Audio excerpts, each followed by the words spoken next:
So thank you for joining us again. The last webinar we did was all about the BitCurator environment, a bit of context to it, how we tend to use it in our instructional offerings. This is going to be about BitCurator Access and BitCurator-nlp. So I'm going to go ahead and share my screen here. And this will be a handoff between Kam Woods and I. So just a little bit of background. The BitCurator Access project finished back in 2016. It was a 2-year project. You might recall from the last webinar that the BitCurator project series itself was from 2011 to 2014. So we've been on this cycle where these projects have ended in September, and the next one had started up on October 1st. The BitCurator project itself was all about building, disseminating, supporting this environment for extracting information from disks, from files, exposing the information, identifying things like timestamps and all of that. And so the BitCurator Access project, also funded by the Andrew W. Mellon Foundation, was essentially an effort to take the next step of supporting access of the information that had been extracted. So people had pulled out, the DFXML, all this kind of file system information. They had run bulk extractor to identify potentially sensitive information, had created disk images, but then very understandably, we got a lot of questions about now what, right? What do we do with these materials? And so the core areas of focus of the project were software to support web access services for disk images, and that's something you'll hear about quite a bit more because that development has carried over into the BitCurator NLP project, which is our current Mellon-funded grant. Analyzing contents of file systems and associated metadata, redaction of information for disk images, and I'll talk more about that in just a second. And also emulated access to data from disk images. So many of you are probably familiar with the emulation as a service platform out of the University of Freiburg, which has now spun off as its own company. And Klaus Reichert, who is part of that team, was on the advisory board for our project. And one of the things that we were able to kind of facilitate through the project was taking forensically packaged disk images, so things that had been generated out of the BitCurator environment, and being able to bring them up into the emulation as a service environment. And there's an IPRES paper we wrote about that a few years ago that you can take a look at if you're interested in some of those connections. So one of the things I just wanted to mention about the products from BitCurator Access was the redaction tools. This was software to redact strings and byte sequences identified in disk images. This is a natural follow-on to the use of bulk extractor, which we covered in the last webinar. So bulk extractor will go in and identify strings of potentially sensitive information, whether it might be a credit card number, a social security number, an email address, a domain name, encryption keys, all kinds of different things. And so the idea is essentially this is a very simplistic scenario of just going into that original disk image and striking out the parts that might be problematic. So if you recall, bulk extractor finds things based on offset. It's not paying attention to the file system. So if it goes in based on offset and it says this sequence based on these bytes within the drive are problematic in some way, then the redaction tools can be used to either scrub, which just means zero out, literally just replace with zeros. Fill is to replace that pattern with some particular character sequence that you've given it. And then fuzz is a specific scenario of having binary files in which, let's say you have a whole Windows environment on a drive. You want to distribute it for use, but you're concerned about the intellectual property associated with some of the software on the environment. You can fuzz out the binaries so that basically they're not runnable anymore, right? And we're not trying to take a position that software shouldn't be distributed, right? It's just that if there are cases in which you want to distribute the data on the drive, but not necessarily all the underlying software, this is one way to very kind of simplistically still allow it to be a forensically usable item, but not have the software run anymore. This is best used in a command line interface, but there's also a GUI associated with it. And Python API allowing institutions to develop custom redaction facilities, and the GitHub URL down there points to that particular software product. So now BitCurator NLP is the project that is underway now. It looks like it's just ended if you look at the dates, but we've gotten a no-cost extension from the Mellon Foundation. So now this is carrying out through the end of December of this year. And it's once again kind of an natural progression from the earlier work. One of the things that you'll see when we start demonstrating the software is called BitCurator Access Webtools. This was one of the primary products of the BitCurator Access project, and it allows you to navigate through disk images and search for just raw text within files that are in the disks.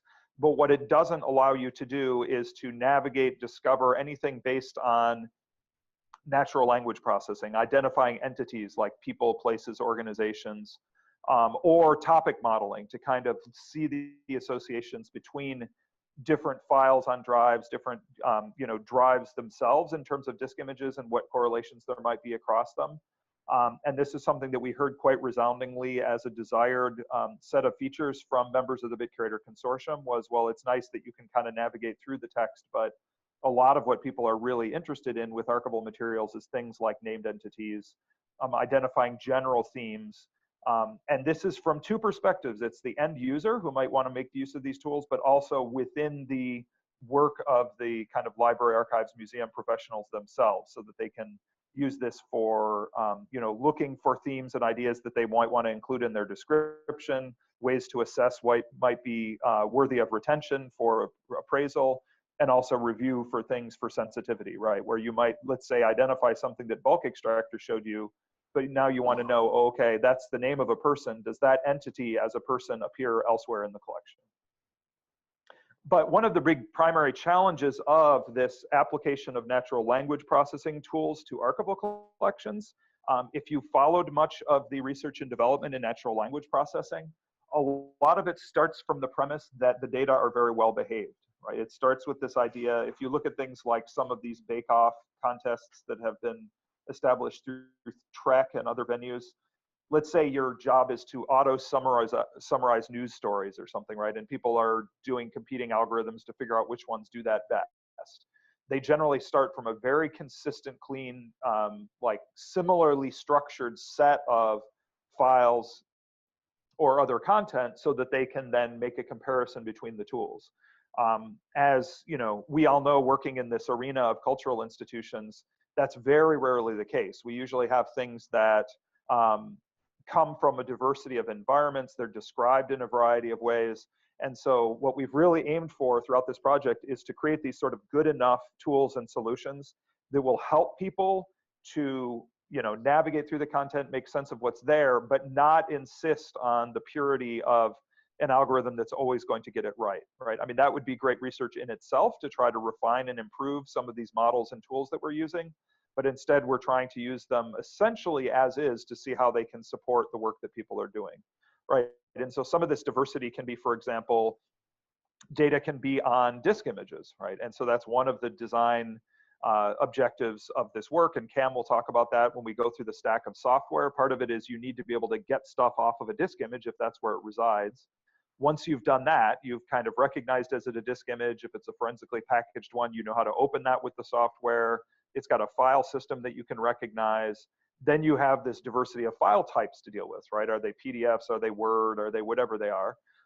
And so again, our very pragmatic solution has been to try to find kind of commodity, but reliable tools that can extract text from a lot of different file types, but not aiming for that long tail of some of the ones that might be particularly problematic. And then also limited or inconsistent metadata, right? So if things have come out of an environment where there's timestamps and there's clear folder structures and everything, that's very different from some other materials that might just be kind of, a blob of data that you're trying to make some sense of. And so just to essentially reiterate what I've just been talking about in terms of the objectives, we've got this use case of being able to extract, analyze, and produce reports about relevant features found in open text. So that's a very important qualifier, right? The things that we're going to present aren't going to magically open a black box file format that nobody knows how to parse and be able to pull the text out. But in those cases where you can pull out open text from files, which is certainly a lot of cases, right? A lot of the file formats, there are widely available software libraries that can open them up and pull the text out.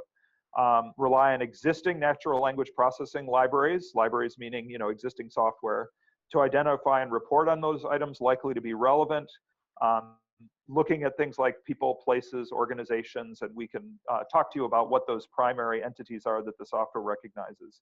And also using topic modeling to offer insights into how concepts are naturally clustered within documents, across documents, within the collections that people are processing. So what I'm going to do now, I'm going to try to do a handoff of the screen sharing, because Kam's going to take over talking about the tool sets. If you do have questions or comments, I'm going to be doing my best while Kam's talking to be monitoring the chat. So please do weigh in if there's anything you want us to address, or a question or a comment that you have.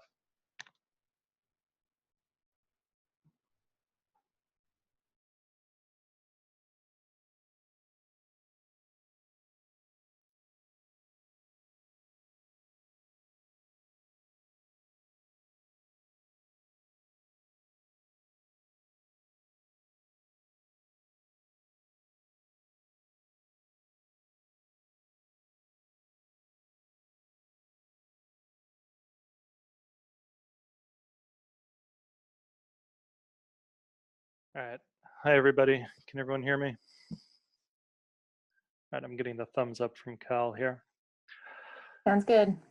All right, great. So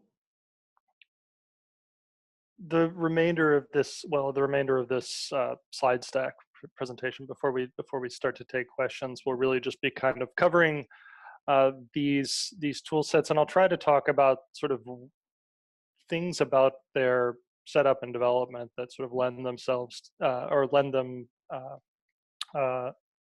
to use cases that sort of fit nicely within educational contexts. But I will talk generally, more generally about their sort of utility as well. So the three tool sets, and these are all tool sets that have been in development as part of the BitCurator NLP project, even though one carried over from the previous project, are as follows. So the first is BitCurator Access Webtools, and I imagine many of you have seen this tool set before. So this is a database-backed web application that lets you browse file systems in kind of arbitrary sets of disk images on the web. There are some caveats with which types of images you can browse, and I'll talk about those in a little bit. Over the past year or two, we did a full refactor and update on this tool set to improve support for arbitrary sized collections. So the performance of this tool has now been improved to allow you to index, search, and browse the contents of much larger, and we believe arbitrary sized disk images, depending on the degree of database support you can provide on the back end. Extract text from for a range of common formats and build full text indexes, and I'll show you some examples of those in the upcoming slides.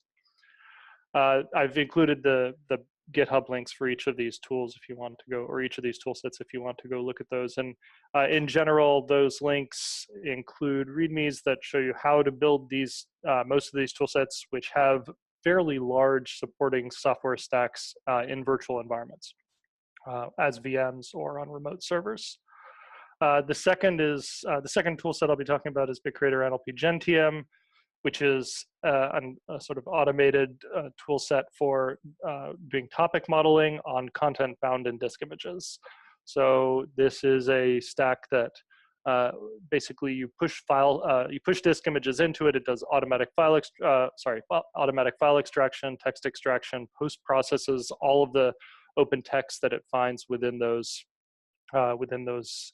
files, and processes it using either GraphLab or GenSim, applies a particular topic discovery and visualization tool set that we did not develop. We sort of pulled this in from another research project that had already done the kind of heavy lifting to do this web-enabled visualization. And again, you can find that on GitHub. And then finally, the last tool that I'll talk about is this sort of entity identification tool, bitcurator-nlp-entspan, that produces machine-readable reports from entities it finds in arbitrary collections of images. And this is a tool you'd apply to, say, produce large amounts of post-processed data that you could then feed into your own additional post-processing or your own additional visualization tools. And it's designed to produce kind of bulk extractor style output in terms of how the reports are organized.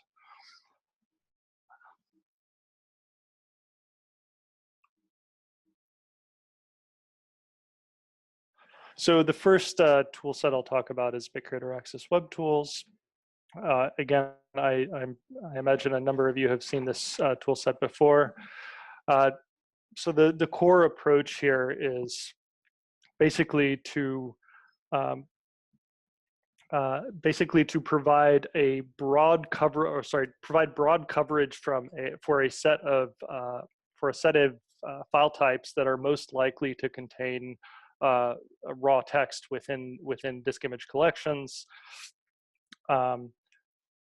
Assume that we have limited metadata coming in, assume that we have limited information on these file types. And to do this, we've been testing the toolset on materials from real-world sort of document-based corpora. We've been using Gutenberg, we've been using GovDocs, a few others, and in general, we're trying to provide kind of 80% coverage on these collections. So extracting text from a few dozen extremely common formats, disregarding the long tail for now. And the reason that we're doing this is because essentially we're relying on software stacks that are maintained by the community, right? So these stacks are sort of well tested, well documented tool sets with APIs that let us just target specific files, and the assumption is that over time those tool sets will get better and sort of coverage of the long tail will improve. So this tool set should scale up and down with the size of the collection. For entity extraction, entity recognition, and other text analytics tasks, we've used Spacey.io. This is a sort of industry-grade, industry-grade natural language processing software stack that is high performance, has a relatively simple API, has good pre-trained models for entity and item recognition, and easily integrates with all these other machine learning platforms. This, even though nobody sort of interacts directly with this tool set within the sort of BitCurator Access Webtools stack itself, this is a nice NLP stack to use, because if you are in a context where you're sort of introducing students or you're introducing users to the capabilities of these tool sets, this is a relatively easy one to use. And has relatively good coverage when you point it at heterogeneous text collections. So again, all of this software is sort of based on this principle of striving for simple stacks, right? So in this case, we have Python and pip installers using text extract, this previously created text extraction tool stack in Spacey, and you can kind of deploy this on any platform where you can deploy basic Python stacks. And again, the sort of basic use case is you spin up a VM, you introduce disk images or disk images containing files with text in them, and you get these entity spans or cleaned up text out on the other end. This is what the web tool interface looks like. This is all built in Bootstrap. This was designed with the support of the Open Preservation Foundation. So if you've seen previous versions of this tool set, this is somewhat cleaner. There's a few things about this that are of note. So there's no administrative interface here. This tool set is really designed to be configured on the back end. There's a JSON file that describes your image groups, the images that go within those groups, and some configuration, and this is all documented in the GitHub README to tell you where the disk images are. So ideally, you can give somebody this tool and have them sort of put their disks in a local or a local or network accessible location, show them what this image group JSON file looks like, and have them build an interface that allows them to browse their own collections, either in a VM on their own machine or on a remote system. If you spin this tool up without making any configuration changes whatsoever, you get exactly this interface, which shows you three kind of default image groups that sort of have a nice blend of the different file system, disk image types and file system types that are supported. So when you browse down within these image groups, the toolset uses the sleuth kit and the digital forensics virtual file system to identify the images, the image types, the file system types contained within them, some basic metadata about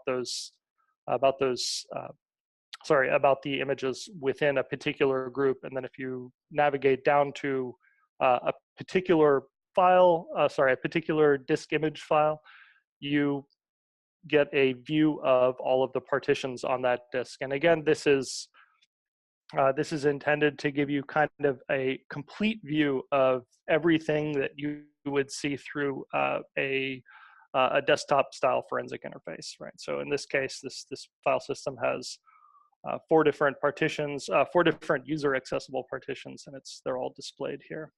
If you navigate down into one of these partitions, you will see a file system style view, including all of the forensic artifacts, things like hidden files, deleted files, and so on, that you can browse down into. They're either downloadable, or if you click on the individual files themselves, a sub-process is fired off that extracts the full text from that file on the fly if it's available. Once you have access to this text, there are a number of things you can do with it. You can either download it and pass it through other tools of your choice, or in an upcoming version of this tool set, you will be able to see entities identified by the Spacey tool, by the Displacey tool that's part of Spacey, in context alongside the original extracted text. So this type of file analysis,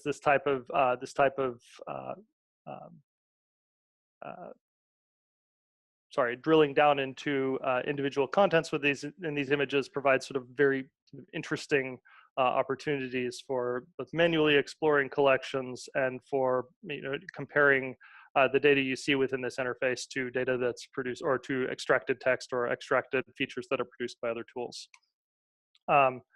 There is no modeling going on behind the scenes here. There's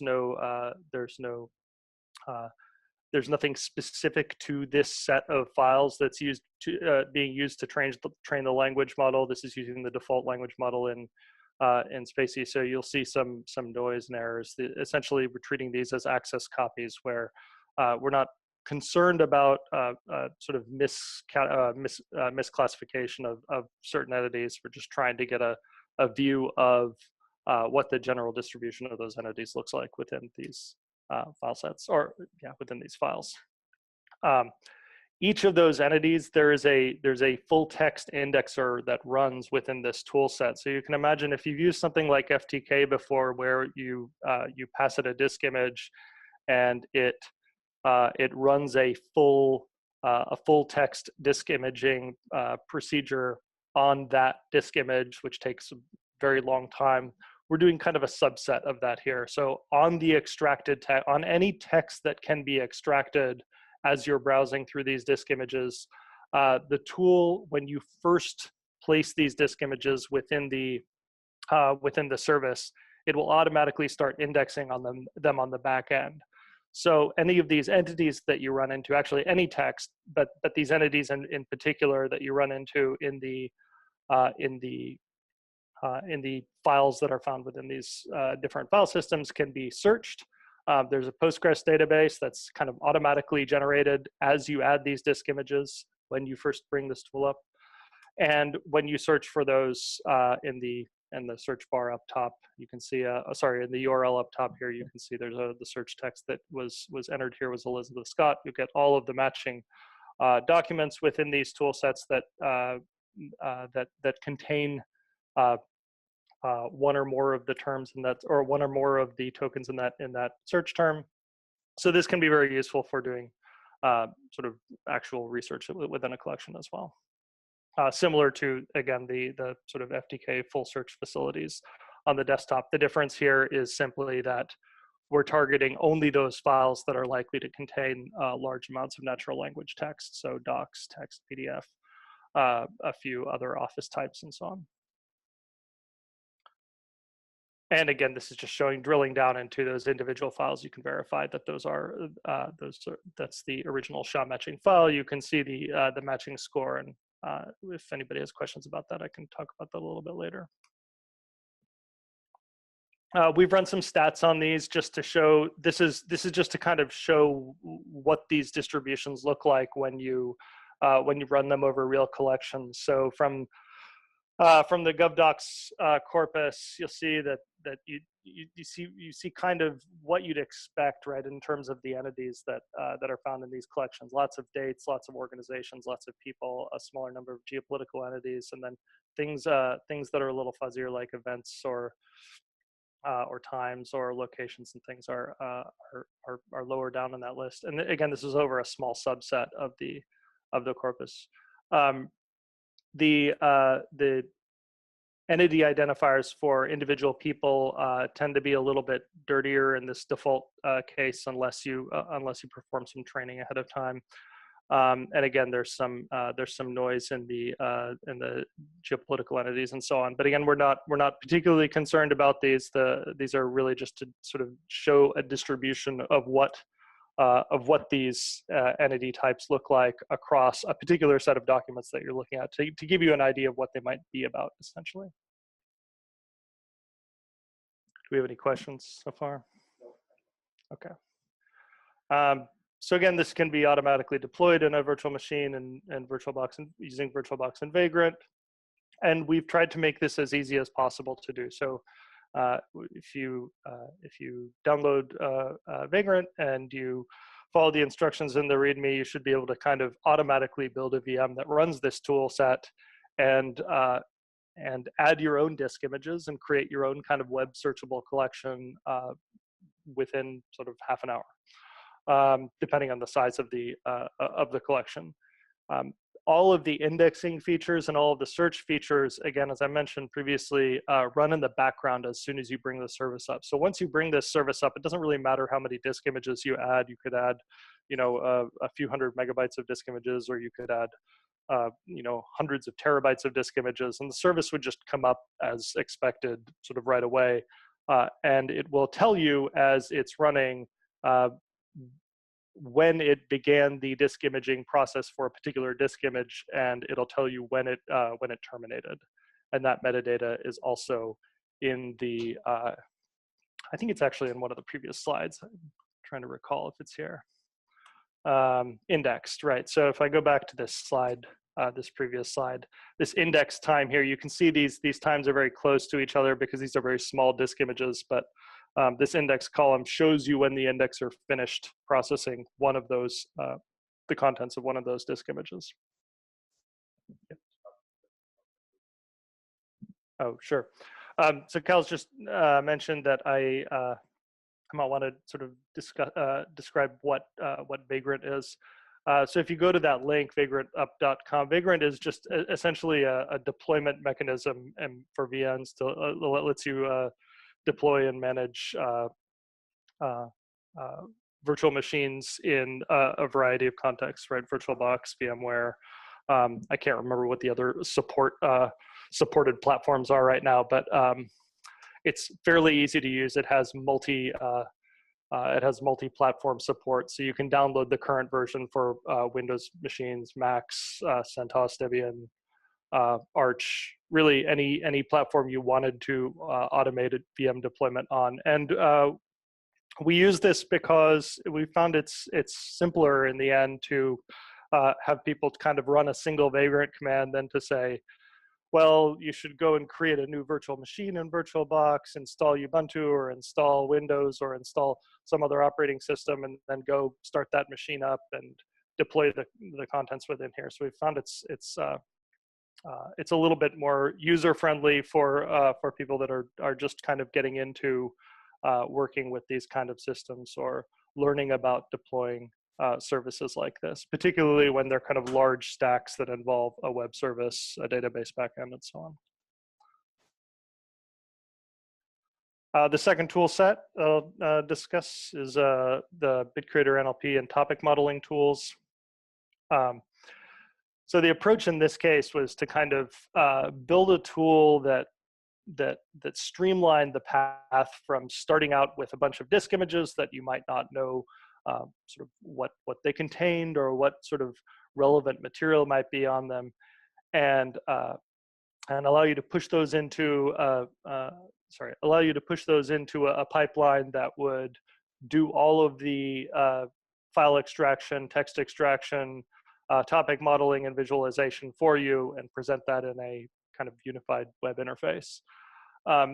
You know, when working with collections that you haven't sort of dealt with before, or that haven't been previously tagged by other users, or for whatever reason have a lot of you know, garbage or other noise in them, a lot of the dirty work is in the pre-processing, right? So a lot of the dirty work is in identifying those files that are useful for analysis, doing the text cleanup, and in some cases even understanding how to extract the content from those files, right? So particularly for disk images, where you have all these different steps, right? Identifying the relevant volumes, identifying the relevant file systems, identifying the relevant files within those. Ideally, you'd like to sort of eliminate all of that grunt work if you're interested in doing something like actually performing text analysis on the relevant content. So in this case, we've kind of tried to encapsulate the workflow in a stack that sort of elides all of these complex dependencies from the user view, right? So we have a web-enabled front end for this visualization, and really in the end, all the user sees is disk images go in, and you get this visualization with topic clusters come out. And I'll talk a little bit more about this particular tool in a minute here. So we've, again, you know, we pretty much stick to Python software stacks for these tool sets. So we have several different Python libraries we've used for topic modeling here. First is GraphLab, which is this framework for machine learning, has various relatively easy to use libraries for data transformation, manipulation, model visualization, and so on, and does a lot of the text cleanup for us as well. So stemming, stop word removal, all of the things you need to do to kind of get useful and interesting results when you're performing a topic modeling task. I won't talk about the data structure here. I don't think it's relevant to this particular webinar, but if somebody's interested, I can talk about it later.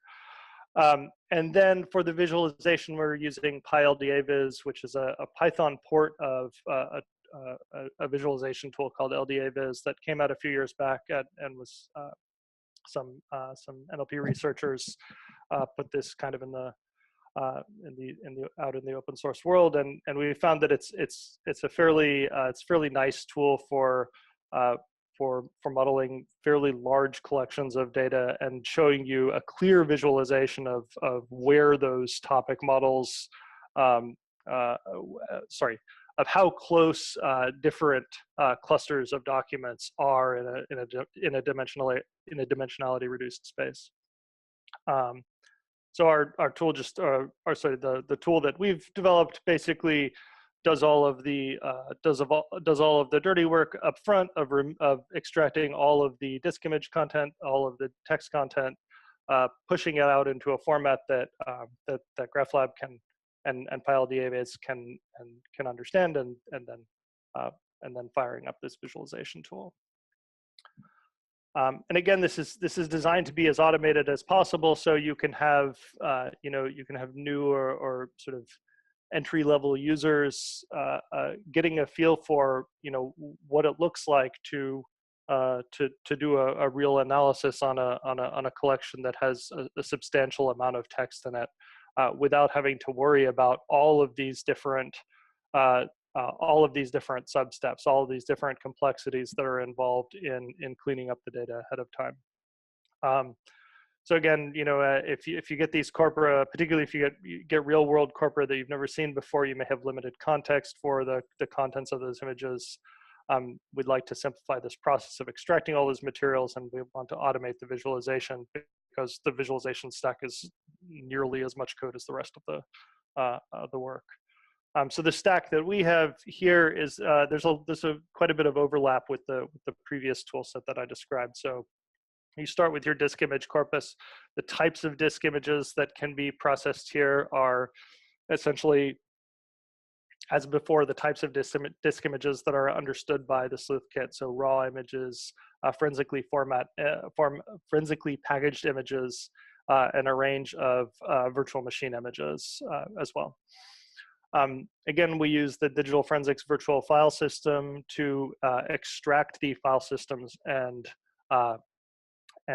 parse the file formats before passing them to the text extraction tool set. And if anybody's been following our previous work, we used to write these digital forensics file extraction tools manually for each of these tool sets. And we discovered over time that, although the community had sort of coalesced around the sleuth kit, many of the supporting libraries, libwf, and to talk to, say, particular types of forensically packaged images or particular types of raw images, or that were geared towards particular types of file system analysis were kind of out of sync over time, and the work of identifying which versions of those tools were compatible with each other was becoming more and more arduous. And this was a few years ago. A lot of other people in the open source forensic community were struggling with this as well, and they'd sort of decided to come up with this idea of kind of a unified stack that used slightly older versions of these tools, but ones that had been carefully vetted to be compatible with each other. So this is why you keep seeing DFVFS in this tool stack. Again, it's a simplification to ensure that over time, right, for these tools that are supposed to be sort of geared towards preservation and analysis of older file systems, we don't lose access to the tool itself.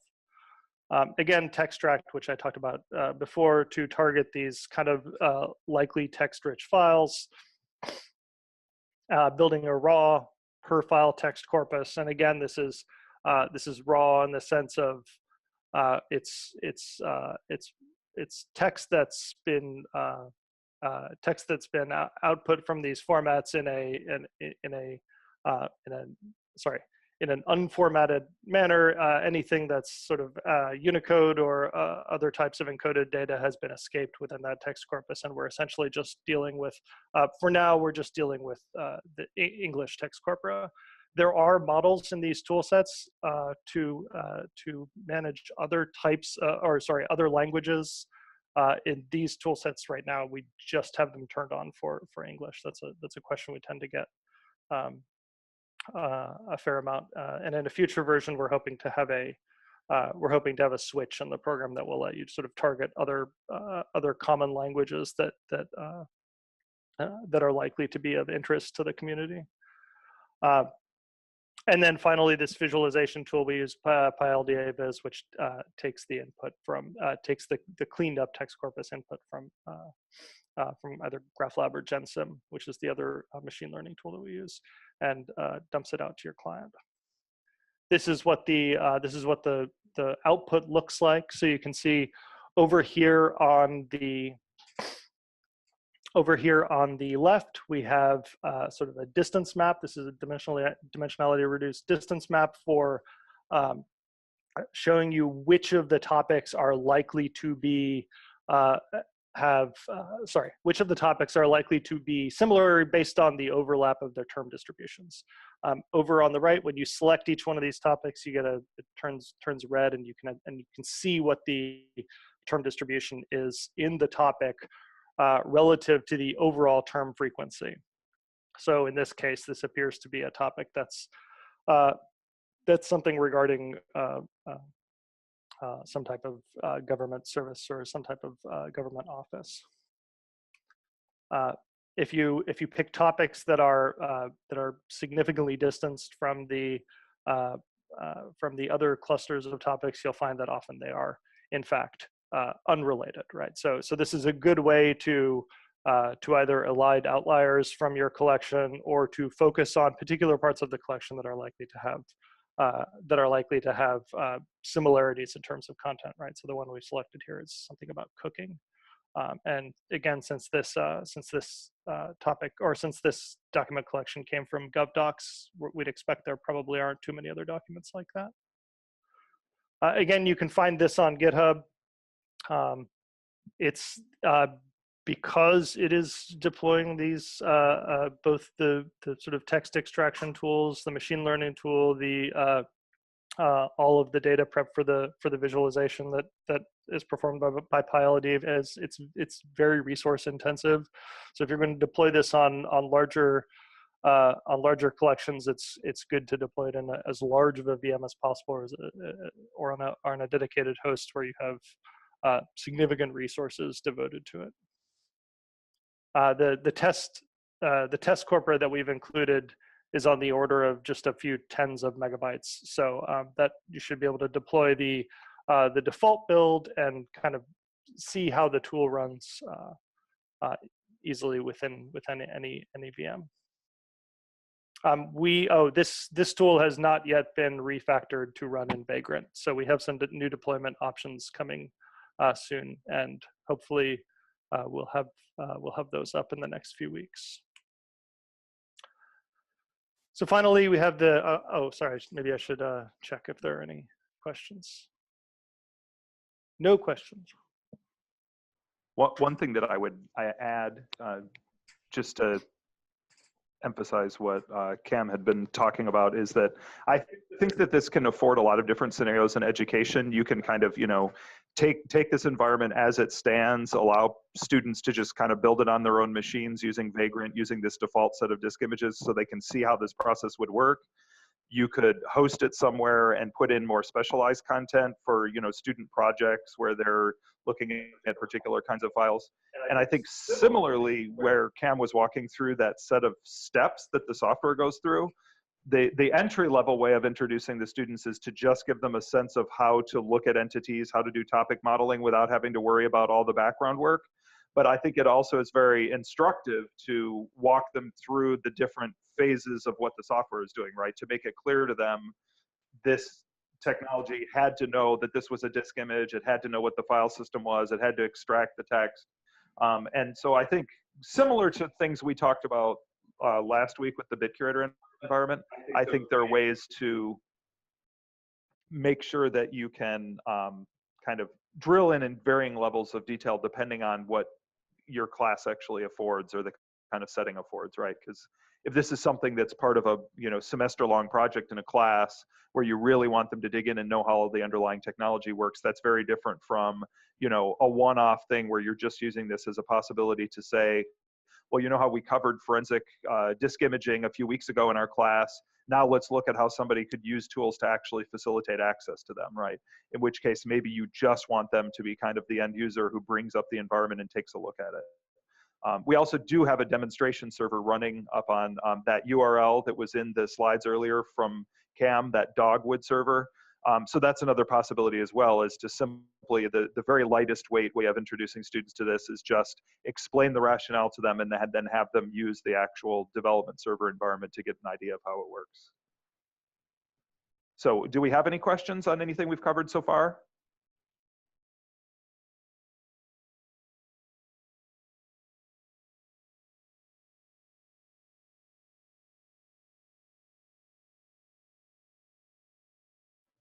And I would say, just to clarify, that sort of vagrant situation, right, is that we've talked last week about people running the BitCurator environment on their own machines because they can just download it and run it as a VM within VirtualBox.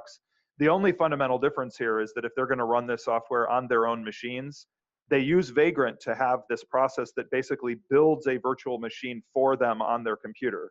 So they can similarly do the same thing, where now it just comes up in VirtualBox, they're running this server locally, and they can interact with it in a way that is relatively little support on your end, in the sense that you don't have to set up some shared resource for them, right? They could all be running it on their own machines with a relatively low overhead. I mean, I've done this with Kam's instruction for a very long time by simply kind of working through these sets of steps where you download Vagrant, you run it, you give it a couple basic commands, and it builds the virtual machine for you.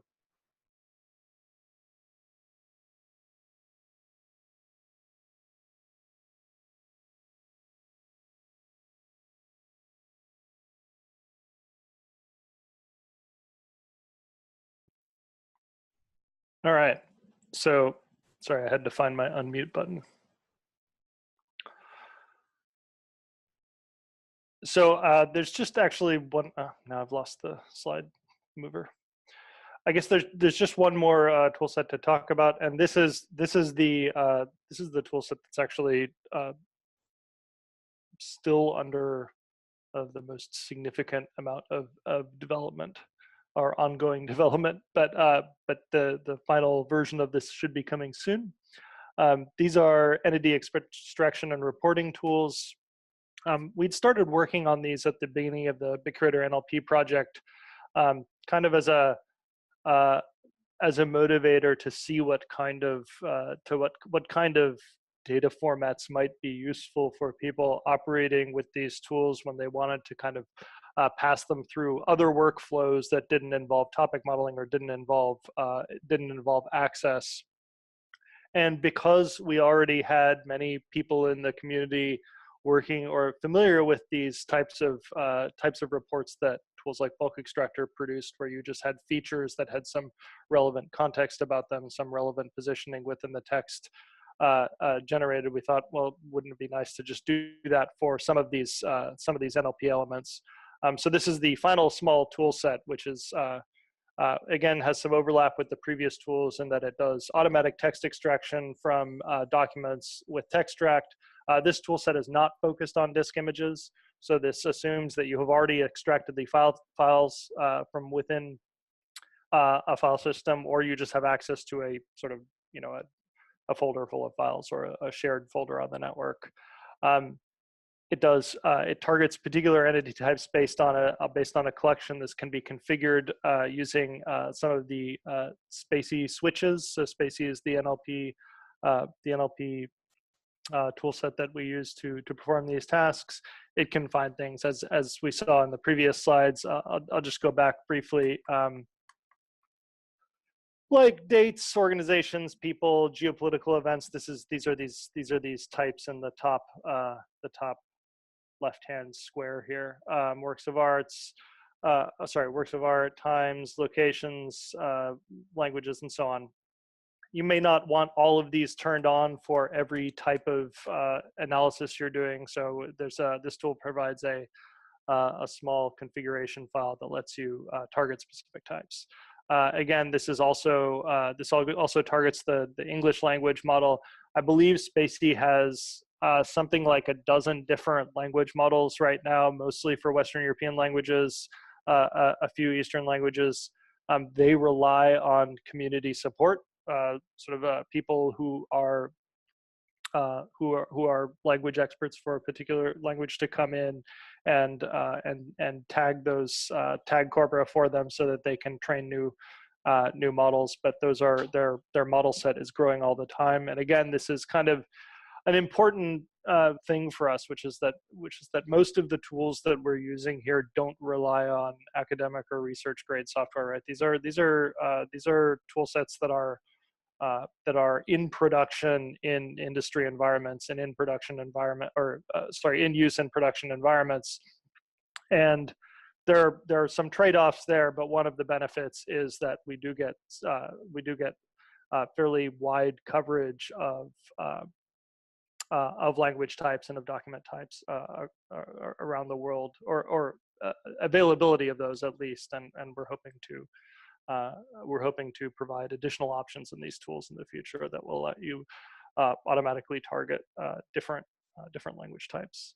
Again, the workflow encapsulation here is we have a Python native stack you can deploy via Conda, and there's an experimental curses-based front end for report generation. This is something our developer was previously working on, and we're going to be adapting further in the future. But essentially, this is the idea: is that you have some original document example. This is some kind of sort of scientific report, some sort of surface. I don't know what this is, but it's some kind of scientific report.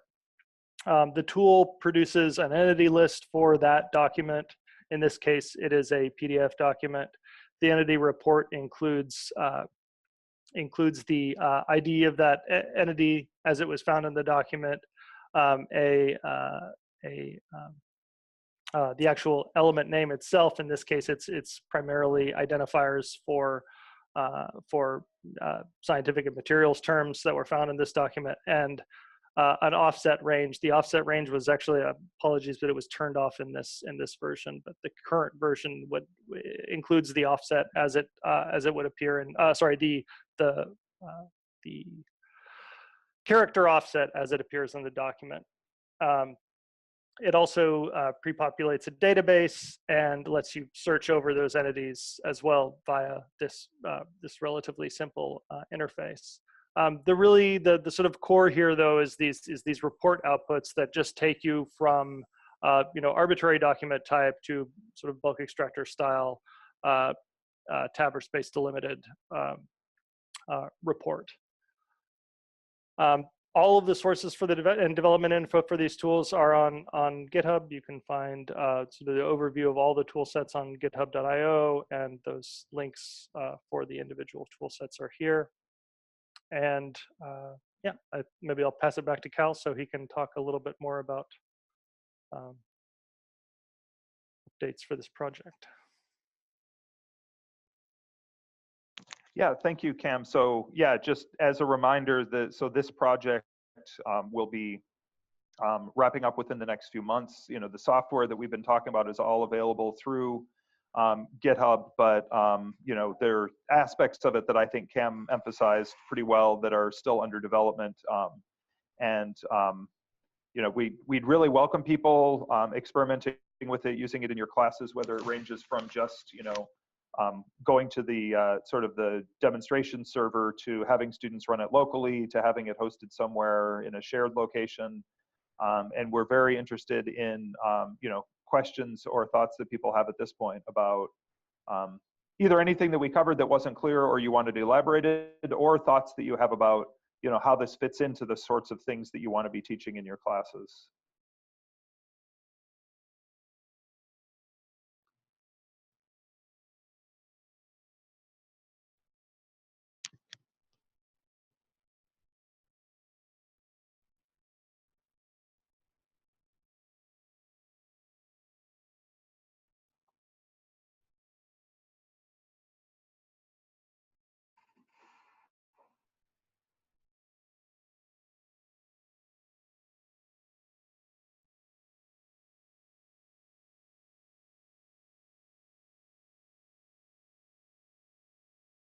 Okay, so yeah, so Howard raised the question about, have we considered marketing this to digital humanities classes in addition to archival science? And yeah, I think that that's another really great avenue. We haven't specifically, and so that's a good question for the kind of the partners on the project. If anybody has more DH kind of focused classes in your schools where these kinds of things might be appropriate. It is a great question because, of course, the digital humanities arena is one in which access, visualization, analysis, all those sorts of things have been a much stronger focus than in archival training, which tends to be more on the back end. How do you ingest, process, describe the materials? So I think this is a really nice intersection. The primary thing I think would be to, maybe the primary pedagogical value would be to convey kind of the importance and logistics of something like this when the materials they want to be using haven't already been just nicely pre-processed and presented to them, right? Because I think that a lot of the end products you see at DH conferences or in publications, they kind of give you the very compelling visualization and analytics, and you can see what kind of things people could be doing without necessarily foregrounding the complexity that's really involved, which is going to be important as people dig into collections that haven't already been kind of custom built for this purpose. In terms of archives already trying to use this, I don't know if you want to say anything about that, Kam. We've had a variety of things. If you're on the users list, you might have seen some questions that have been posed, in terms of just setup for people who have been using it. We are, it's a little bit different from the process that we had with the BitCurator environment, where we released it very early and then we had a lot of input from institutions that were using it, really just a few months into the distribution of the software, because it was a whole environment people could walk through. I think it's a little bit more backloaded, in contrast to front-loaded, in this project, in that because now near the end of the project is when a lot of the tools are a bit more mature. I think at this last part of the project is when we're gonna see a lot of that. We did an initial foray just with a quick survey with some of our partners where they did make use of the software and gave us some input on ways in which the instructions could have been a little bit more clear and things like that. So that's been helpful to us. But there's also somewhat more of a need for a wider institutional discussion, I believe, for these things to be deployed in archives, because you're presumably asking people to set up something on a server to kind of run as an access environment, presumably if you're going to be providing public access versus just using this as a processing tool. And I think a lot of the implementation of the BitCurator environment has been somewhat under the radar of the sort of the IT administration of a lot of places, which has been beneficial in some ways in that you can get started and then make the case to them after you've already started playing around with the virtual machine, rather than coming from the start with this idea of, here's what you have to set up and administer.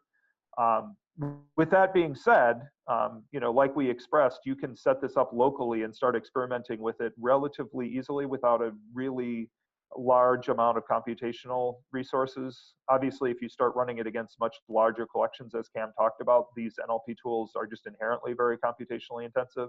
So having more computing power is helpful. But I'm not sure if that answers the question very well. We've had some implementation, but we can't point to institutions that have this like up and running as the primary way that they're providing access to the materials at this point. I do think that also this is kind of at the place where what I've found in teaching is you'll have students who come back and say, when you present certain methods or approaches or tools, and they'll say kind of, how is this being used out in the profession? To convey to them that this is really very much, it's presumptuous for us to say it's at the leading edge, because we don't know what the ultimate adoption is going to be. But these are things that are just being introduced now. And so I think that can be an exciting opportunity for some students, but to others, you need to make the case to them for why they should be paying attention to these things that are going to be shaping practice in a lot of institutions, but aren't necessarily as widely deployed yet. I think this just fits into a much larger conversation that I think we could have about provision of public access to born digital materials and archives. I think a lot of archives in recent years have made a lot more progress in the processing end of things, but not necessarily in the public access, right? You can look to a lot of fairly mature digital curation programs in a lot of major institutions that still are providing very, very little online access to their born digital materials, right? And so the implementation of a lot of these tools presumes that you're making that leap as an institution to figure out ways to provide public access, right? And so I think that's one of the ways in which the answer is a little bit more complicated, right? It's not like the BitCurator environment where it's a VM, one person sets it up on the machine and then they start working with it. But I am certainly hopeful that during this last phase of the project and forward, that we'll be hearing more from people trying to implement it and put it into place.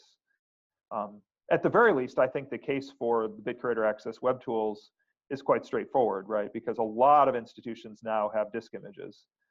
And if they really want people either in a reading room or under more controlled setting, or even just widely on their website want people to access the data out of the disk images, there's not a whole lot that's out there to compete with this, right? There aren't a whole lot of other ways to provide access to data from disk images right now. And so we're presuming that a lot of institutions are going to start using approaches like this as they're providing access to all these things that they've now been imaging.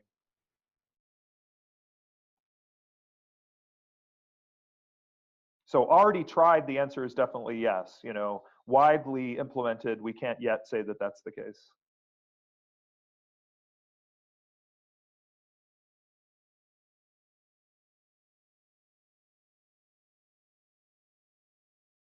Great. So great question about, so Jane is asking about using this in our classes. Our answer to this is somewhat unsatisfying in that we have a digital forensics class that we offer only semi-regularly. And since the development of these tools, we haven't offered that class again. So we haven't really had the opportunity to do a really, really in-depth coverage of, you know, like setting up these tools, putting their own test data in that we have with some of the other software. I presume that we will be doing that in the next couple of years as we offer that class again.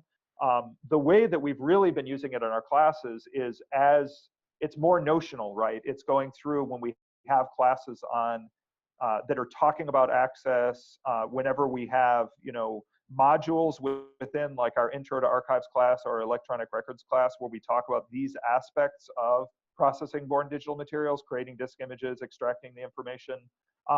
We basically kind of give them the spiel that you've just had today, right? We go through what the tools are, how they work, why they're available, and then kind of show people through the development server. So we haven't actually in any of our classes so far at SILS had the opportunity to kind of have, you know, entire assignments built around the software or anything like that. I presume that we're going to be introducing more into the advanced digital forensics class for the SAA DAS curriculum. That class is already pretty overloaded. I mean, it's 2 days, which sounds like a lot, but we already have a lot of different things we've built into it.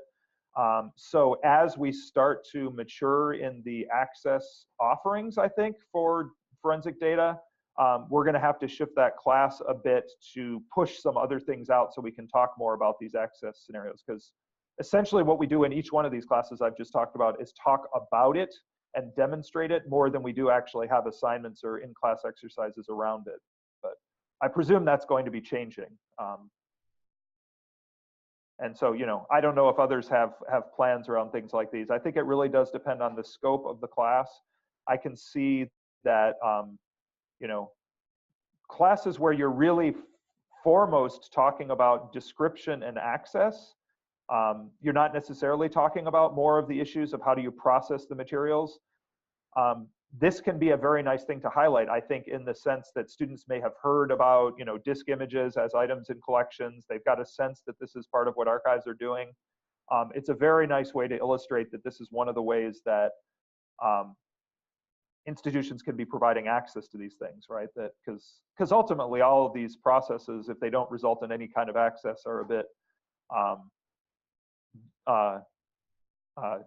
not as useful as they could be, right? The ultimate objective is supposed to be access, I would imagine.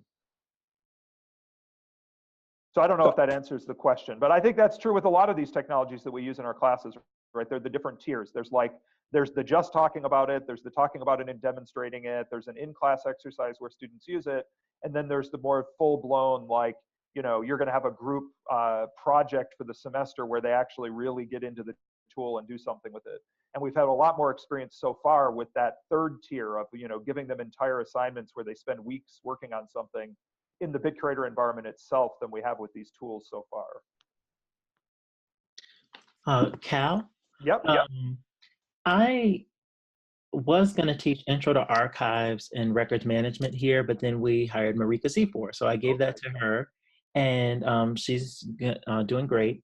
But I'm teaching digital curation here as well, and you know, I'm just kind of thinking about where to put this and how the conversation could be different in terms of how something like this might be presented in the Intro to Archives class versus how it might be presented, or what kind of lessons could be reinforced by talking about some of BitCurator in a digital curation course. Do you have any thoughts about use of this in both of those types of courses, which are different but have overlap? Yeah, definitely. And I mean, I'd be interested in other people's thoughts if anybody has experiences with introducing these kinds of technologies and methods in different kind of classes. I'll speak from my experience, which is, you know, I gave a little bit of the background in our webinar last week when we were talking about the BitCurator environment in the way that I would frame this to an Intro to Archives class. I do this pretty regularly, right? I'm not currently teaching our Intro to Archives class, but every semester I come in for a guest lecture and kind of talk about these things. And when it's in an Intro to Archives class, I personally feel like it's really important to constantly be reframing it and bringing it back to what those archival principles are that we're supposed to be teaching them. You know, provenance, original order, giving them the reality of like what collections are like in archives right now. Whereas I think in digital curation, because curation is, you know, presumed to be a bit wider, right? It's not even just libraries, archives, and museums altogether. It's also scientific data management and all kinds of things that we tend to put into that umbrella of digital curation. I think the way to emphasize these tools in those kinds of class settings is probably a little bit lighter on the, you know, provenance, original order, and all those sorts of things, and heavier on highlighting the kind of diversity of materials that might be that it might be necessary to curate, and understanding that there are varieties of tools and approaches to dealing with them, right? So, you know, if in a digital curation class, things are framed largely in terms of, for example, scholarly communications and scientific data sets, right? Walking them through a scenario where you're now responsible in an institutional repository in a university for, you know, the materials from a research group or from a faculty member, and they give you a database and they give you all these different things, and part of what you get is a bunch of disks, right? And then just kind of being able to walk through the process with them that, you know, those objects at some conceptual level should be dealt with in the same way as everything else, but the reality is that logistically they have to be dealt with differently, right? If they're on a disk and you've got a disk image, then that's its own data structure that requires its own underlying software. If you want to be able to analyze the text, you know, it's different querying a database than it is dealing with a bunch of unstructured text, because unstructured text, you need to extract the text first out of the documents. And so I think it can really help illustrate some of those primary trade-offs and challenges that tend to come up in digital curation. You know, those things like the difference between structured and unstructured text, I think are like really, really important ones to emphasize in a digital curation class. And this is one of the ways that you can present that. You know, you can have them, and again, either really dig in and use the software, or just use it as a way to kind of, you know, demonstrate these different things that might be at their disposal. Because I think when you're not getting too in the weeds of just having classes be about tools, you still want to have illustrations of tools that can demonstrate the ideas, right? That like, oh, you still have to extract the text from a file, right? That sounds very mundane, but having something in their mind that all of these different processes and dependencies are there can be really helpful, right? That was a magnificent answer. Okay, thank you.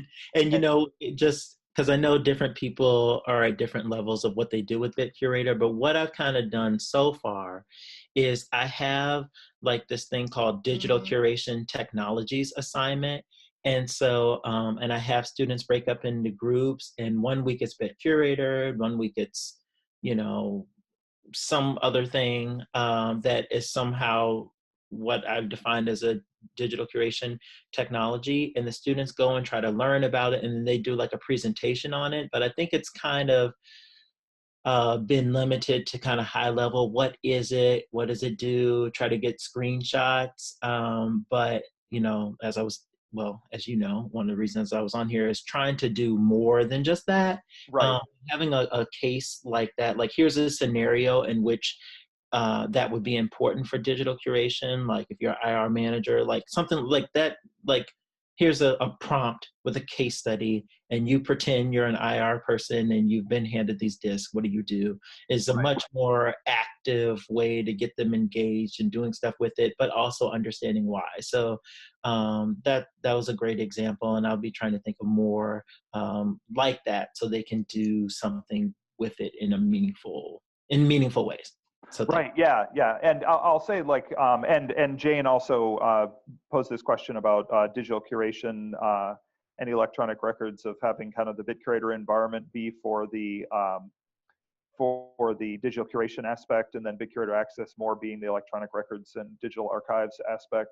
I think, I mean, that could be a good fit as well. I mean, that one framing that I gave is only one way to do it. I think that, you know, clearly, what one is a bit more on the kind of, you know, how do you process and make decisions around the materials, whereas the other is how do you facilitate access. And so, you know, those get emphasized in different ways in different classes. Tying back to what Devin was saying, I think that, you know, creating your own scenario, I mean, there are a few ways to do this. One is you have them go out and actually work with institutions, right? I mean, this is a classic thing to do in the electronic records class where you have, people actually get into groups and pair up with somebody who's in an institution who has a challenge, and you kind of help them try to deal with it. Another is that you manufacture a scenario. So that's what that M57 data set that we talked about last week can be helpful with. If you're looking at things that are a higher level kind of institutional situation, you can, in our DigSeeker Institute that we did for a number of years, we had this fanciful institution called Discotech, right? And we had like job titles and information about the budget and everything we shared with people so that we give them a point of reference. And then we'd say, okay, our exercise for today is we're going to demonstrate a workflow, and you're going to be thinking about how you would develop the workflow for this fanciful institution that we've come up with, right? We did kind of a hybrid when it comes to our electronic records class, and we've done this for several years now, is we tell the students you're in charge of this hypothetical repository, or essentially it's a service that pre-processes data to then go into a repository. So there's a whole kind of document around the role that you're supposed to be playing. And then we have them use the M57 data set, but it's not the M57 scenario per se. We're just saying, you've got these materials. Your job is to process them well enough that they could go into a repository. How do you characterize what's there? How do you decide what you're going to do with it next? And what instructions do you kind of hand off to the next people in this work process, right? And that's worked out pretty well because it sets a scope for them. We're not saying you have to solve every technical challenge, but it requires them to actually work through some of the tools and then come up with kind of a report that they generate. With the BitCurator Access tools, it would probably be a bit more along the lines of just, feed it some test data and then determine, what you can infer from it and things like that, right? So part of it could be putting them in the eyes of an end user and saying, okay, if you were running this topic modeling, if you were running this entity extraction, like what might an end user actually be able to learn from this, right? And I think that ties in a bit more to what Howard was suggesting for digital humanities classes, right? Because in a digital humanities class, you could use this as one exemplar for saying, here's what this tool does. What kind of research would this facilitate? Or what are the primary limitations to the way this tool works for actually facilitating research, right? Which is another thing we want students to be thinking about, right? Like, hey, here's some jazzy technology, but it's got all of these fundamental limitations. What are the things that, you really need to be conscious of that aren't going to be supported as user scenarios with tools like this, right? So any one of those could be an in-class exercise. It could be a paper that they write, so I just, obviously you can tell that our philosophy at SILS, and I think that's shared by a lot of the people on the project, is to try to demonstrate fundamental concepts but doing it through exemplars where students really have to get in the details of particular tools, particular types of files, so that they have something really substantive to say about it, right? It's not just some heady paper on like, what are the implications of the electronic records or something, right? It's something where they can really speak with some experience about what they've had to deal with.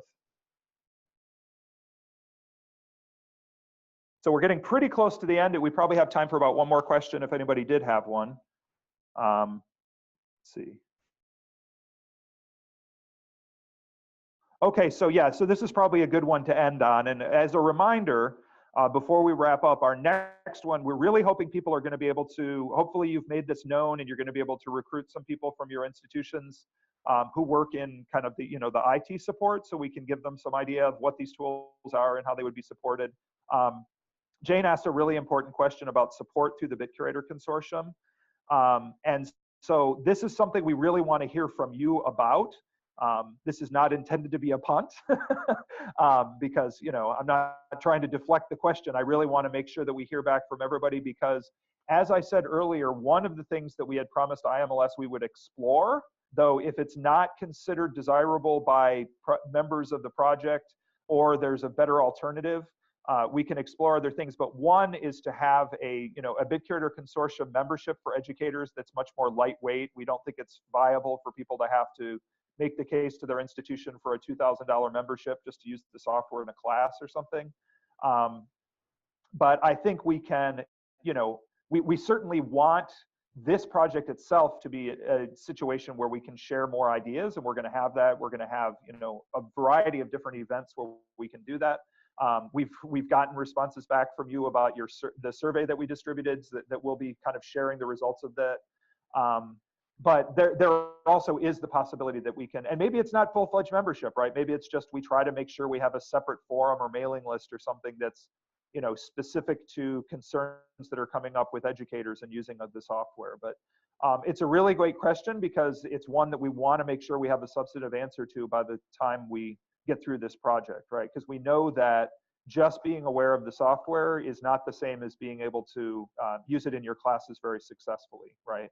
And there's one end of the spectrum that says, you know, our students should really have to step up and learn these things because this is what they're going to do in the professional lives. So, you know, you kind of throw them in feet first. You say, here's the documentation, go to it. But of course, you know, the other end of the spectrum is you kind of hand things to them in a much, much more detailed, structured way with instructions where they know every step they need to follow. And I think we really want to be able to support everything along that spectrum, not only because like schools are in a different place, but I think also pedagogical philosophies are different across different educators, right? Because I can say in my own experience, I've experimented with the, you know, just throw them in, here are the tools, go to it, it's your job, with varying levels of success, right? And I've also, you know, Kam and I have gone in some of our class offerings in the other direction of having very, very scripted, you know, instructions for exercises so that students know precisely what steps they need to go through. And we're planning to share those kind of resources as a result of this project. But I completely understand some educators' like reluctance to go too far in that direction because you don't want it to just be a script for the students. You want them to have to figure out some of these things on their own, right? So, I mean, I hope that's a satisfactory answer for now, Jane. It's a great question, and it's one we definitely want to address in the project. I think we've hit the end of our time. Thank you very much for joining, everybody. This will be obviously recorded and saved. Let your colleagues know if people wanted to, you know, take part in the webinar and they weren't able to join. So the final thing is just a reminder again for the one next week. We really do hope that people can, you know, recruit some of their IT staff to be able to jump in and participate in that, because we know that, you know, you don't want to be the lone wolf in this who's doing it all on your own. You want some institutional support, and so we want to do what we can to make it clear to your institution how they can provide that support. So thank you, everybody, and we'll hopefully be seeing virtually a lot of you next week.